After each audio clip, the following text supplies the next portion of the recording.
मुंबई में एक retired navy officer Madan Sharma ने महाराष्ट्र के मुख्यमंत्री उद्धव ठाकरे का एक मीम व्हाट्सएप पर शेयर कर दिया, जिसके बाद शिवसेना के कुछ कार्यकर्ताओं ने या यूं कहें कि बदमाशों ने उन्हें बेरहमी से पीट दिया। शिवसेना की नींव रखने वाले बाला साहब ठाकरे खुद कार्टून बनाया करते थे, आपको याद होगा। तो फिर शिवसेना को एक कार्टून भेजने से इतनी परेशानी कैसे हो गई?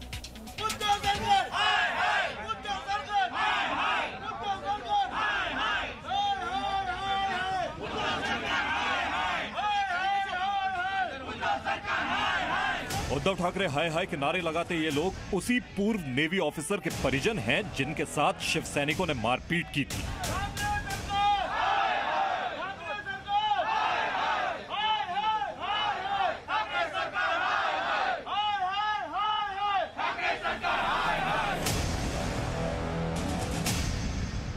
ये लोग अपने परिवार के बुजुर्ग के साथ हुई मारपीट से गुस्साए हैं।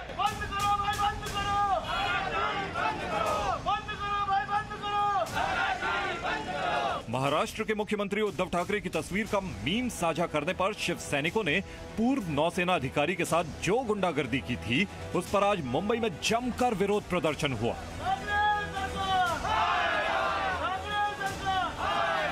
पूर्व नौसैनिक अधिकारी मदन शर्मा के परिजनों के साथ अब बीजेपी कार्यकर्ताओं ने भी मिलकर नारेबाजी की।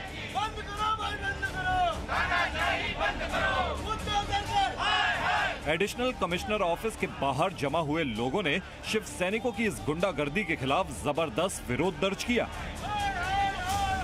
सेवानिवृत्त जवान के ऊपर हमला हुआ है, उनको न्याय देना ये भारतीय जनता पार्टी और मुंबई की जनता की मांग है।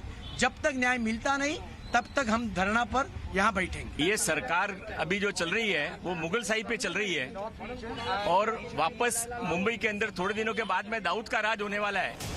दरअसल पीड़ित मदन शर्मा ने सोशल मीडिया पर महाराष्ट्र के मुख्यमंत्री उद्धव ठाकरे को लेकर एक मीम शेयर की थी, जिसके बाद शुक्रवार शाम शिवसेना के करीब 8 से 10 कार्यकर्ताओं ने उनकी सोसाइटी में दाखिल होकर उनके साथ जमकर मारपीट की। कोई कार्टून था वो सोनिया गांधी जी का, पवार जी का और अपना सीएम महाराष्ट्र सीएम जी का उद्धव ठाकरे जी का। कोई कार्टूनिस्ट था, वो कार्टून बना करके वो मीडिया पर डाला हुआ है व्हाट्सएप पर। तो व्हाट्सएप पर आने से मैं भी जब मेरे को मिला तो वो भी मैं फॉरवर्ड किया, तो उसके वजह से वो लोग मेरे को लगता है हमारे। इसके बाद कांदिवली पुलिस स्टेशन में मदन शर्मा ने आरोपियों के खिलाफ शिकायत दर्ज कराई। पुलिस ने 6 आरोपियों को गिरफ्तार किया, लेकिन बाद में उन्हें जमानत मिल गई। 6 लोग तो गिरफ्तार हुए हैं, लेकिन वो तो अवेलेबल पे हैं। उनके ऊपर स्ट्रिक्ट एक्शन लेना चाहिए, नहीं तो वो बाहर आके और ज्यादा करेंगे या और किसी को मारेंगे और कोई बुजुर्ग लोग को मारेंगे। रक्षा मंत्री राजनाथ सिंह ने पूर्व नौसेना अधिकारी मदन शर्मा से बात की और उनके जल्द स्वस्थ होने की कामना की। राजनाथ सिंह ने ट्वीट किया, मैंने पूर्व नौसेना अधिकारी श्री मदन शर्मा से बात की, जिन पर मुंबई में कुछ बदमाशों ने हमला किया और उनकी सेहत के बारे में भी पूछा। पूर्व अधिकारी पर हुआ यह हमला अस्वीकारनीय और खेदजनक है। मैं मदन जी के जल्द स्वस्थ होने की कामना करता हूं। हादसा जो हुई है वो पूरा मैं उनको बतलाया। उन्होंने इस हादसा का कंडेम किया है, बहुत दुख जताया, बोला कि हमसे जो भी कुछ होगा सहायता हम करेंगे आपका, आप चिंता मत कीजिए। सर, जिस अधिकारी ने अपना पूरा जीवन देश की सेवा में बिता दिया, उसे सलाम करने के लिए शिवसेना के हाथ उठने चाहिए थे, लेकिन अफसोस कि शिव सैनिकों ने उनके साथ बदसलूकी की, उन्हें बेरहमी से पीटा।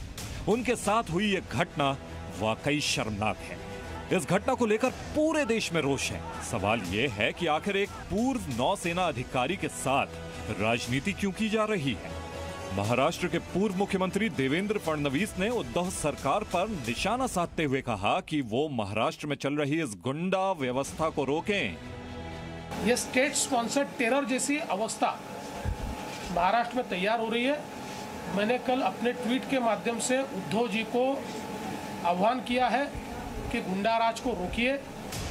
बॉलीवुड एक्ट्रेस प्रीति जिंटा ने भी इस मामले पर ट्वीट कर कहा कि देश के पूर्व नौसेना अधिकारी को इसलिए पीटा क्योंकि उन्होंने एक व्हाट्सएप मैसेज भेजा था।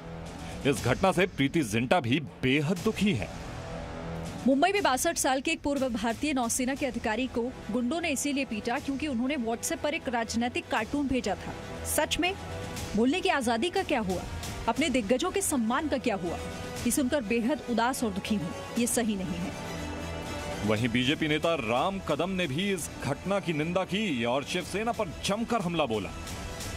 हम अनुरोध करते हैं महाराष्ट्र सरकार से कि जिन नेताओं ने इन फौजी भाइयों को मारने का दुस्साहस किया है उन्हें कड़ी से कड़ी सजा मिलनी चाहिए। और शिवसेना के मन में कौन सा ऐसा डर है, कौन सा ऐसा भय है, कौन सी ऐसी उनकी बौखलाहट है कि उनका हर कदम एक नई गलती को जन्म दे रहा है। इस घटना की पूरे देश में निंदा हो रही है। ऐसे में जी न्यूज पूछता है, कार्टून पर शिव सैनिकों की असहिष्णुता क्यों? महाराष्ट्र में सुरक्षित नहीं सैनिक का सम्मान? जो सरकार से प्रश्न करेगा शिवसेना से पिटेगा। महाराष्ट्र में अभिव्यक्ति की आजादी मजाक? ठोकशाही को सोनिया पवार का लाइसेंस? ब्यूरो रिपोर्ट, जी मीडिया।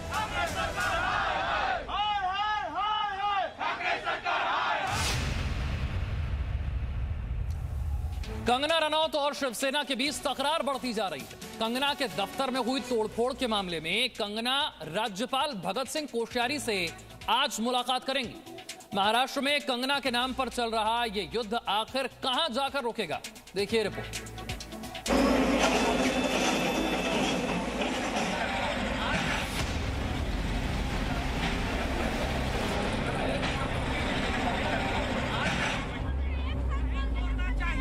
भले ही बॉलीवुड अभिनेत्री कंगना रनौत के दफ्तर में हुई तोड़फोड़ की ये तस्वीरें पुरानी हो गई। भले ही कंगना के दफ्तर पर हुई कार्रवाई को 3 दिन बीत चुके हों, लेकिन बीएमसी से शुरू हुई कंगना की तकरार का मामला अब महाराष्ट्र के राज्यपाल भगत सिंह कोश्यारी तक जा पहुंचा है। अभिनेत्री कंगना कल भगत सिंह कोश्यारी से मुलाकात करेंगी। दरअसल पूरे मामले के बाद कंगना ने खुद ही राज्यपाल से मिलने का समय मांगा था। इससे पहले केंद्रीय मंत्री रामदास अठावले ने राज्यपाल से मुलाकात की थी।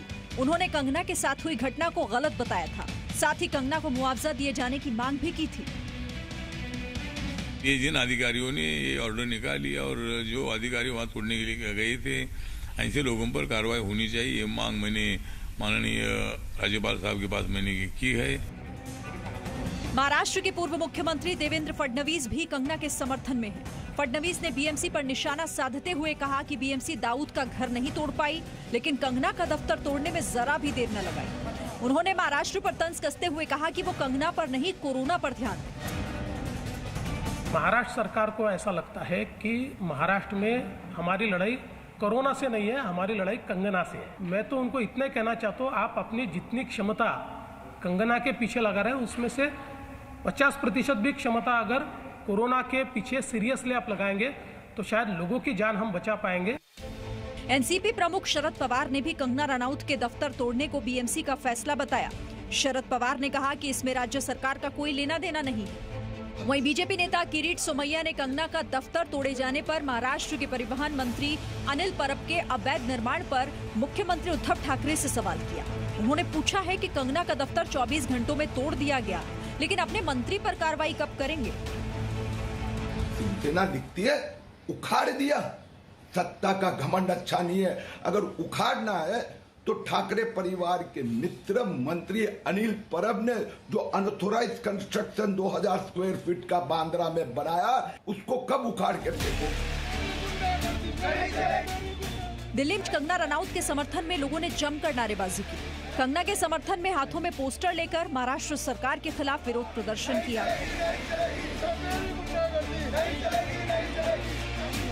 कंगना से पंगा लेना शिवसेना को महंगा पड़ गया। करणी सेना भी कंगना के समर्थन में जमकर विरोध प्रदर्शन कर रही है।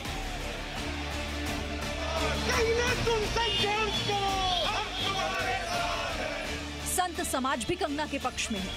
हमारा सवाल यह है कि कंगना पर यह सियासी युद्ध कब तक महाराष्ट्र में जारी रहेगा?